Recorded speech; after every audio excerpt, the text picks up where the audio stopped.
In the sports world, most people pick the reigning champs to repeat the following year. In the case of Richard Petty and the 1979 NASCAR title, and the fact it was his record 7th, why wouldn't anyone pick him to win number 8 in 1980? I don't know about you, but I remember where I was at when the direction of my life was formed, Michigan International Speedway, on August 23, 1974, when I saw Richard Petty's fire red and petty blue Dodge go screaming by. Since then, probably just like you, we've been hooked. From our first media gig at the tender age of 15 in 1983 with Grand National Scene, to printing our own Supercars Today magazine in the 1990s, hence our name. Nothing against our open wheel friends, but if it has fenders, our nosy nature wants to find out the who, the why, and the how. We don't necessarily interview these people, we have conversations.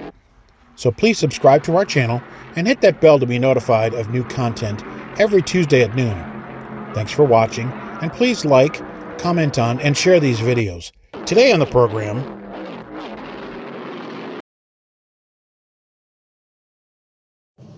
coming off the 1978 season they had, and Richard's surgery, 1979 surely didn't start out all that promising looking, but that changed quickly by Ontario, and it could be considered one of the greatest comebacks in sports history. It led to a comic book, more marketing gimmicks, and even a berth in the 1980 Clash for pole winners at Daytona to start NASCAR's 10th anniversary celebration of their successful union with Winston. If I won the points championship for the 8th time, I probably wouldn't run for it again, said Richard. No, I don't think STP would have anything to say about it. Right now they put up the money for us, and we run the schedule the way we want. At Riverside, to start the season, he finished 3rd and led 13 laps to set 3rd in points. Maybe this was a harbinger of things to come on the season, just the plain weirdness of the situation, but Anheuser-Busch sent the King to New York for press junkets at the same exact time the drawing for the Clash was taking place. I told them I was up there working for y'all. I still should be able to draw for a position, lamented Richard. Nope. They even sent Papa Lee, a 3-time champ, in his place. He'd have to start last. But in typical King style, he joked, I probably would have drawn 12th last anyway. It was won by an upstart driver, one Dale Earnhardt. Well, at least Richard can say he can start first somewhere in the 1980 season, drawing the number 1 spot to qualify for the 125s. And then he nearly won it, crossing the line right on winner Donnie Allison's bumper, which means he'd start the 504th. Being caught up in a crash not of his doing in the second 125, Kyle wouldn't make the 500, but Richard and Dale were there plenty quick to render aid. It sure didn't take my dad long to get to where I was.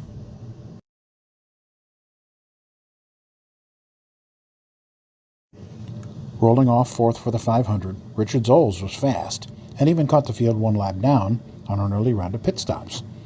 Now pole sitter Buddy Baker dominated all day and won the fastest 500-mile race in history at that time.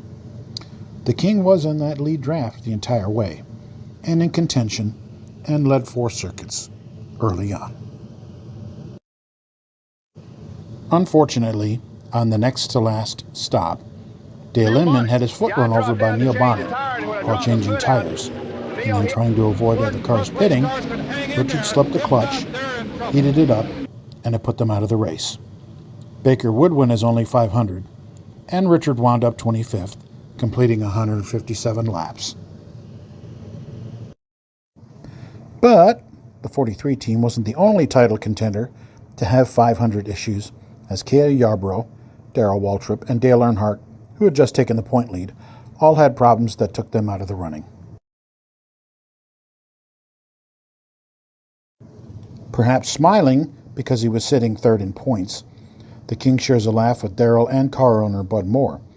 However, it wasn't funny when Waltrip spun the King while fighting for position on lap 268. Both recovered, Darrell would go on to win, and Petty placed 3rd. I want to apologize to Richard. It was my fault. After a snowstorm delayed it a week, Rockingham ran March 9th, but the day before, the Petty crew won the Union 76 Pit Crew competition with a time of 17.089 seconds. During the race, Richard led 39 laps, finished second to winner Yarborough, and rose to second in points, 52 behind leader Earnhardt.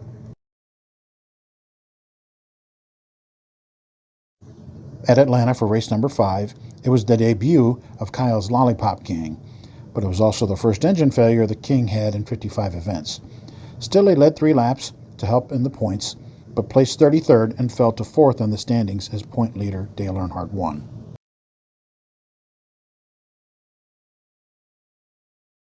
While point leader Dale Earnhardt was winning his second event in a row at Bristol, Petty was handing over his number 43 to Richard Childress when he was hit with leg cramps, falling further behind in the standings.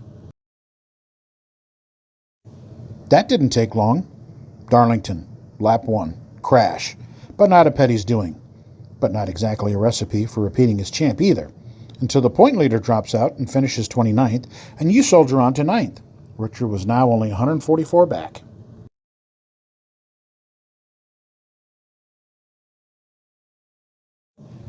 "13 wins at North Wilkesboro?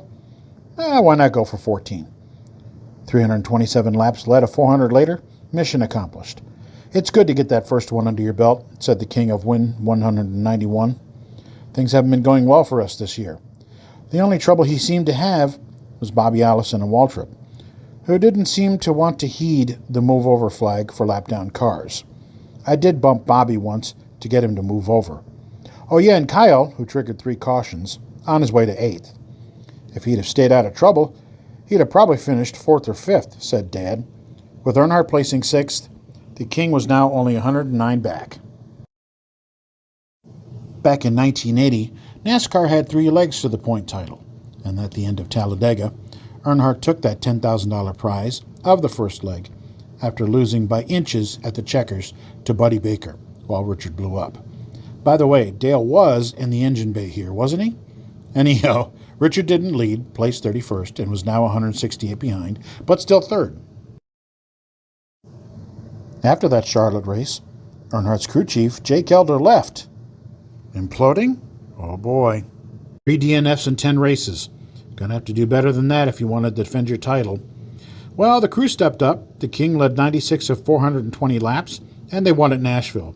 Despite the tire rule, which Richard said of, "I'm not sold on it. It confuses me. It has to be confusing to the fans who's running where." Earnhardt finished 6th, and the deficit was now down to 143. Another gain day, as Earnhardt finished 10th at Dover Downs. Richard led 11 laps and finished right behind winner Bobby Allison, moving the King back to 2nd in the standings, 102 behind. Oh boy, what a day at the home track of Charlotte. Rain. Earnhardt wrecked on Saturday and on Sunday. Benny Parsons and Waltrip swapped the lead back and forth multiple times in the last handful of laps until Benny prevailed, and the King finished 4th after leading 3 circuits. It moved him to within 45 of leader Dale Sr.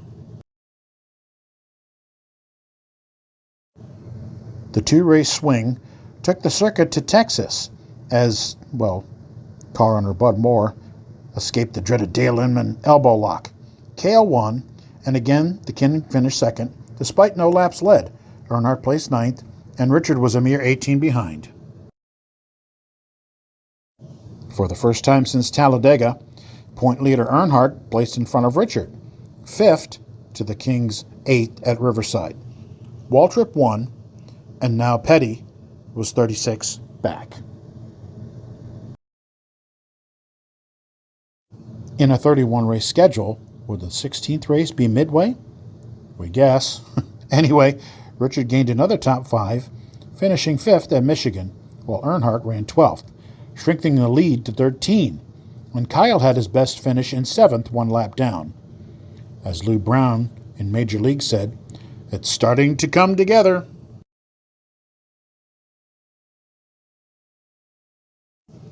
With his birthday July 2nd, the King always celebrates it in Daytona, and this time it was number 43, and it would also be his 300th Superspeedway start. But missing was Dad Leeboy. due to being under the weather, and Kyle awaiting the birth of Richard and Linda's first grandchild. Darrell and Cale DNF'd. Petty finished 5th, but Dale placed 3rd and again didn't lead, so the points margin was back up to 28th, with the King still in 2nd. On his time off, if you can call it that, the King went to Laguna Seca and ran a NASCAR West event, placing 17th, and on July 10th, Adam Kyler Petty was introduced into the world. Notice the STP stickers on the wagon?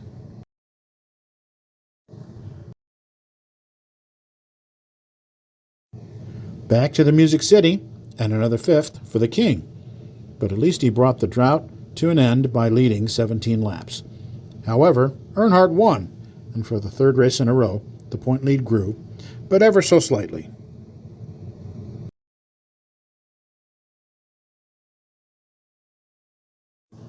Probably a date most old-school Petty fans won't forget is July 27, 1980. The STP Chevy started 3rd, continuing a month full of good things.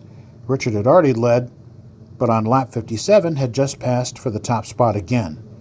And to show how racing fates can change in a literal split second, the King was smashing into Pocono's turn 2 wall.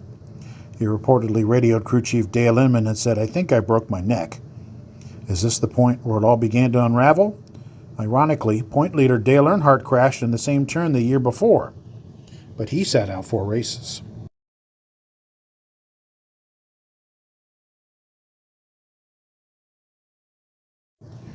The biggest, baddest, fastest track on the circuit, Talladega, and your driver has just, according to official reports, pulled his neck muscles. Thankfully, Richard was a good sport about it, holding his arms straight out and saying "grrr" when folks saw his neck brace, doing his best Frankenstein imitation, but the pain had to be horrible. So they tapped Joe Milliken from down the street from the shop to relief drive. So when the green and yellow flags for rain, Richard climbed out and Milliken stepped in, and he kept the 43 in the hunt and even led 5 laps. But with less than 40 laps to go, the engine expired and they were out, placing 18th. On a happier note, it was the public debut of Adam Petty at the racetrack. Point leader Dale Earnhardt finished 3rd and the margin grew to 200.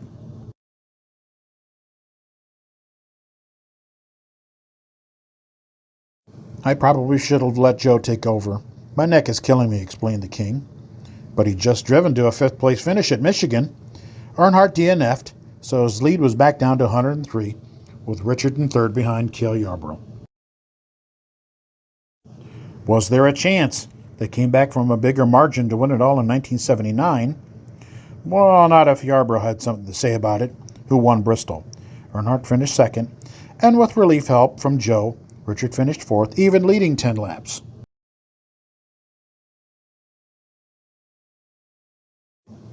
Ooh, here comes Darlington, the track too tough to tame. And just ask Earnhardt, Pearson, and Parsons, who famously crashed with 3 laps to go, handing the win to Terry Labonte. Again with relief help from Milliken, the King placed 9th and led 2 laps. Earnhardt placed 7th, and Cale and Darrell had problems and did not finish, keeping the 43 in the hunt, only 121 points out of the lead. Even after all this, there's still a chance. You're telling me there's a chance?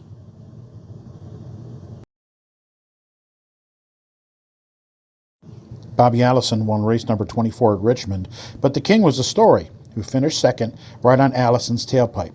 He had led 2 laps and is back in 2nd in points, only 111 behind Earnhardt, who placed 4th. Bobby outran me all day, so I was satisfied to run that close, stated Richard. It was the hot high banks of Dover down next, and you better believe Richard was wearing that neck brace, which he didn't at Richmond, and had help from Milliken again. They blew up with less than 35 laps to go, but Dale was out early also, ending up 34th, and his margin was now only 60. The 43 team was still in it. What a mess, that North Wilkesboro asphalt. It was so bad, the King offered to take NASCAR President Bill France Jr. for a ride during the race, but he declined. Going for the lead, Richard crashed, taking himself out of contention, and was now 3rd in points, 106 back, as Earnhardt placed 5th. It can probably be looked back on that race where the wheels came off their season. Martinsville, they fell to fourth after engine failure and a late race exit. Same at Charlotte, and Earnhardt won both of those. Yarborough was now coming on. To make matters worse at Rockingham, Joe, driving for another team, crashed with Richard. They both DNF'd. To end the season at Atlanta in Ontario, they finished with 2 more engine failures and a 406-point deficit, and a 4th place finish in the standings, which the King never led. But he did get his closest at 13 at Michigan in June. Perhaps the debate could be, did Petty lose it or did Dale win it?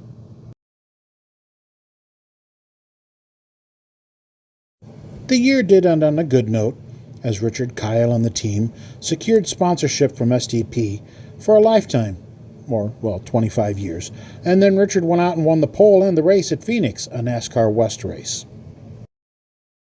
So tell us what you think. Did Richard lose it or did Dale win it? Please comment below and hit that like and share button. Thanks for listening.